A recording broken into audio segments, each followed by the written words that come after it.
Hello, classmates. So, for today, I will be talking about a series that I think a lot of people had slept on in 2020 because of the pandemic, and it was kind of extremely good year for anime. So, I don't blame people for just skipping over some series in the case. So, for today, I will be talking about Kemono Jihen, a series that when you glance over, just read the synopsis, it doesn't seem like it is a good thing or it's a bad. It's just it's, it's just nothing impressive if you think about the whole ordeal of anime, and that's because it just if you just read the synopsis, it just came out as bland. But I assure you, it's not bland. It's extremely nice and enjoyable to watch.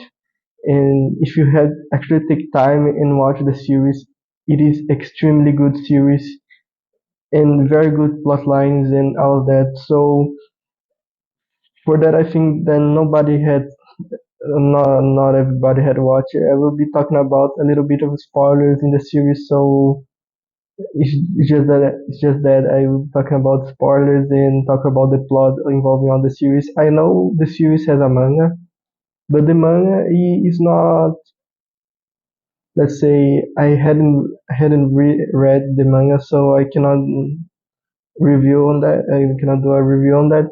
So let's just stay with them. Just keep with the anime.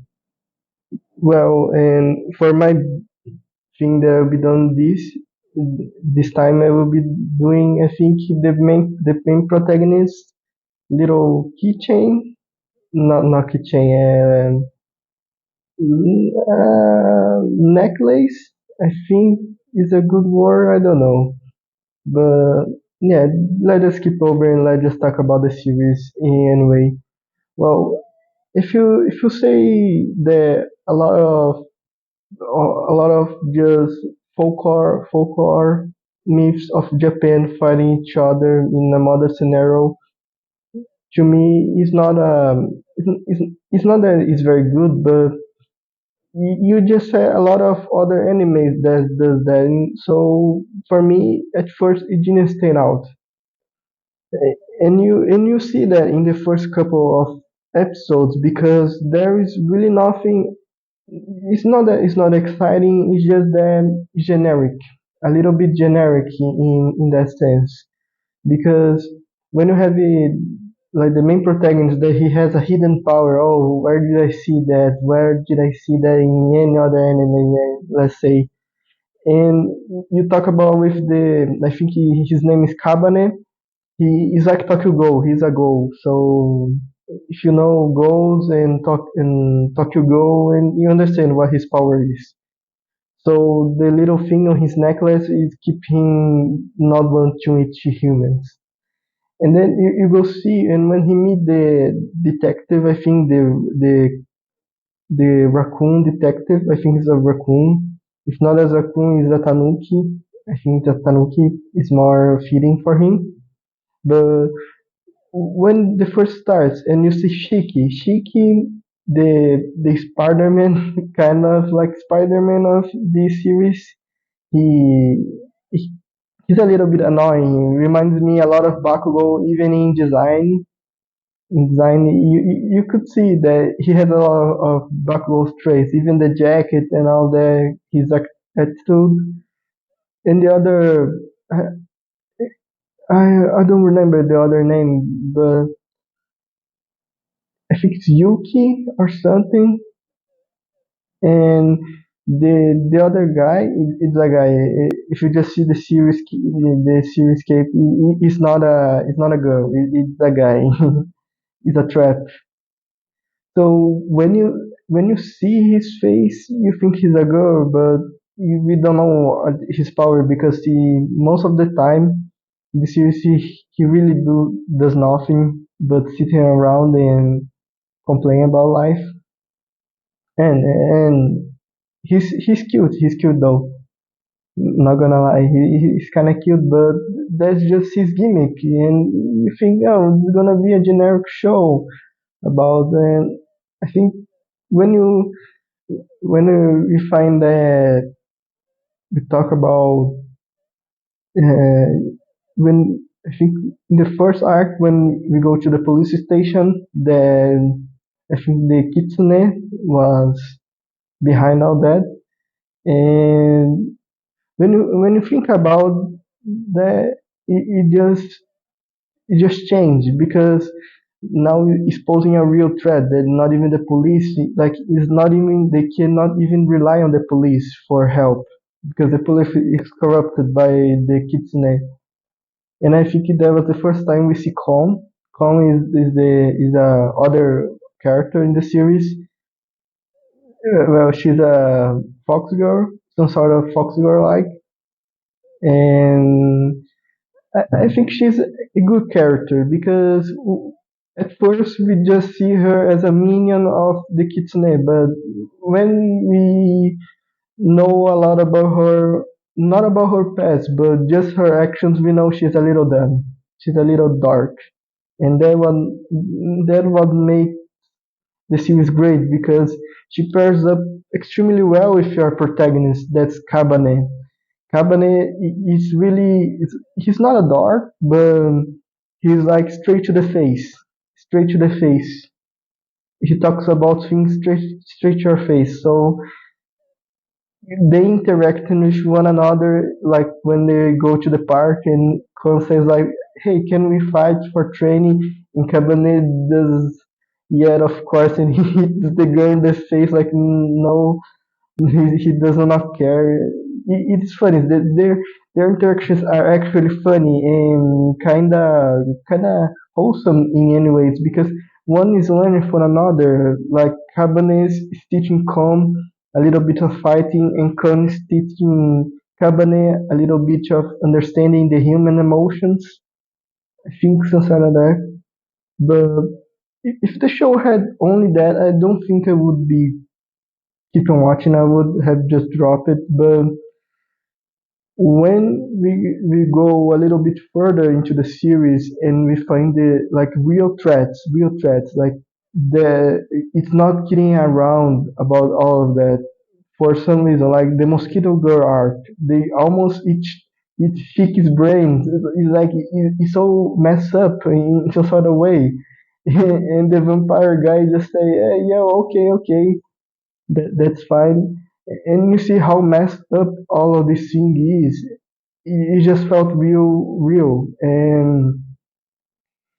And I think Cabernet awakened some sort of power, something like that.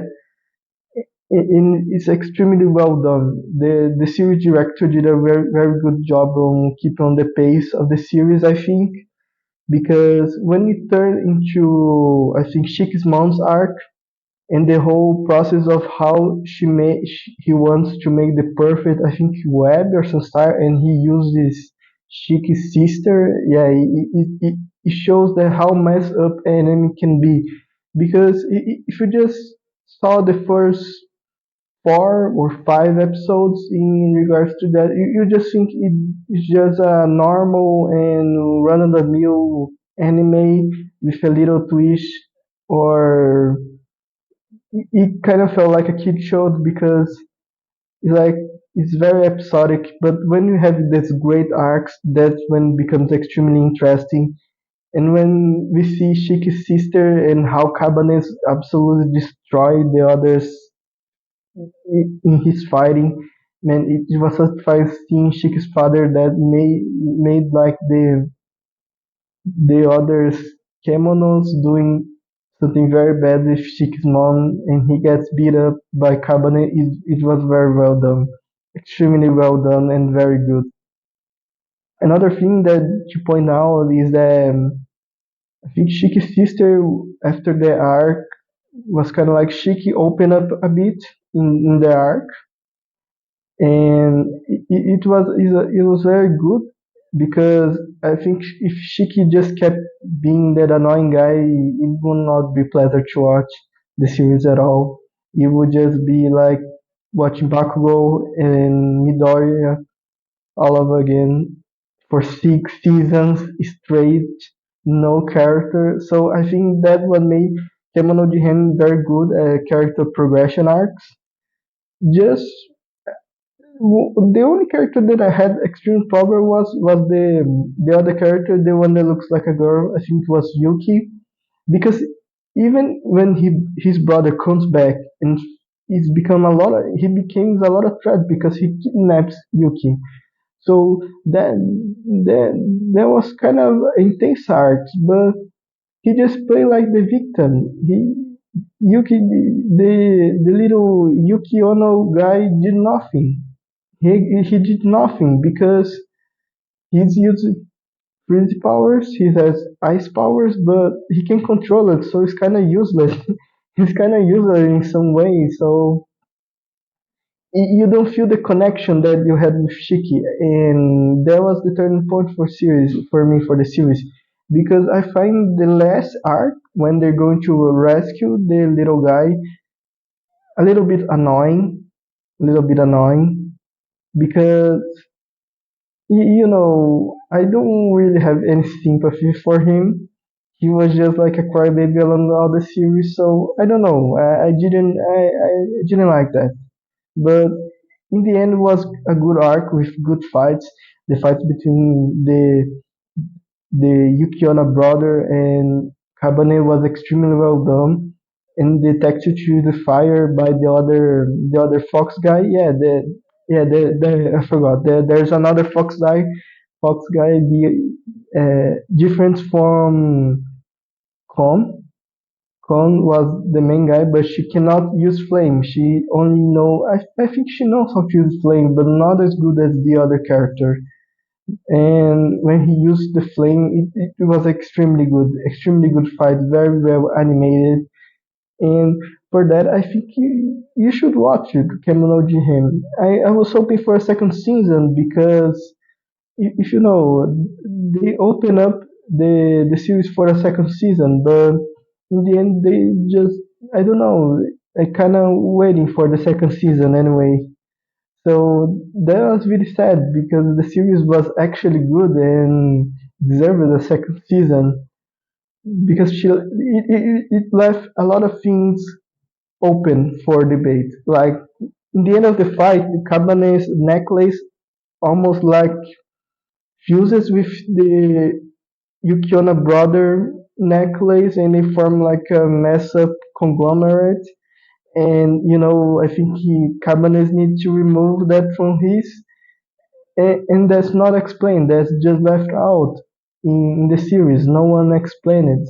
So I think probably in the manga they will explain it, and I think about a lot of Shiki's no, not Shiki's, Kabane's mother too, because it's hinted at. It's like the whole thing with this season was focused around family and how Cabanes wants to find his own family as well. And I think that was a good explore, but I want to know you want to know about what family did Cabanes had, because another things in the world building too was the Cabanes necklace, the one that I am doing here. So if it's just not explained at all. It's just a MacGyver, not MacGyver, McGiven. McGiven is, and everybody wants it, but no one explains what the whole thing it is. No one explains it, so that's a little bit sad because I want to know more. Because the thing seems like a lot of importance in traces back to Cabanet's mother and father. So I hope the series had a second. This anime had a second season, and it will probably have. I think in this next year or this year, because I you want to know you want to know a lot about Cabanet's family, because I think this whole thing was a pre-arc for Cabanet's arcs. But that's just my opinion. Bye bye.